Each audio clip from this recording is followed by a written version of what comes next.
Hey guys, welcome back to Wixfix. I hope you're having a fantastic day. In today's video, I'm going to show you how to connect a custom domain to your Wix website without a premium plan. Now before we get started, I do want to say that I would not recommend doing this at all if you are a professional business. If you're a business that hasn't officially launched yet and you want to connect your domain to it to test things out, or maybe you're a student that's creating your own website for a project and you just want to connect a custom domain to it, then this would be perfect for that. This also might be good if you're a legitimate business with a bunch of different custom domains. So one of them you have it with the premium plan, and then you have a couple others pointing to this URL. That would also work. I'm going to show you both examples in this video. But let's go ahead and get started with the first one, which is without a premium plan. So here we have a website, and as you can see from this top banner that says this website was created by Wixfix, this is an example of a website that does not have a premium plan. Because Wixfix is a Wix partner, we have our own custom branded banner up here. However, if you are not a partner, you might see something like this site was made by Wix. Start creating your site now.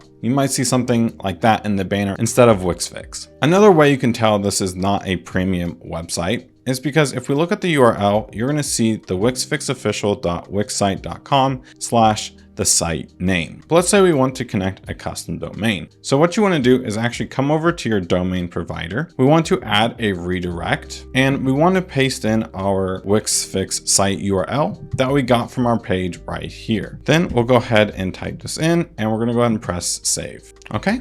Now it might take a few minutes to actually apply the changes, but once we go to our website, it should take us to our home page. However, you're going to notice a few things once we actually come to this page. We're still going to see the Wix or Wixfix banner in this case. And we're also going to notice that the URL is back to the Wix default URL. It's not actually going to use the domain that we have bought through the domain provider. It's just going to point us back to this page with this URL and with the Wix banner. That is why I say if you do not actually have a premium plan, you do not want to use this method. But let's say you have a legitimate business with a premium plan in your custom domain already. But let's say you have a second or third or fourth domain that you want to connect to your main site. So what you would want to do is come over to your main site, grab the URL, then you want to come down to your redirects in your domain provider, and you want to paste in your URL that you want it to go to. Then if we press save changes, and now that we have that set up, if we come over to our URL, you're going to see it's going to take us to our original URL, wixfix.com, instead of yourwixfix.com. So this is a good way if you're a legitimate business with multiple domains to all point to one singular domain. But that basically wraps it up for the video today, guys. If you guys did enjoy, please consider giving this video a like and consider subscribing for more Wix content coming out really soon. Thank you all again, and I'll see you all in the next one.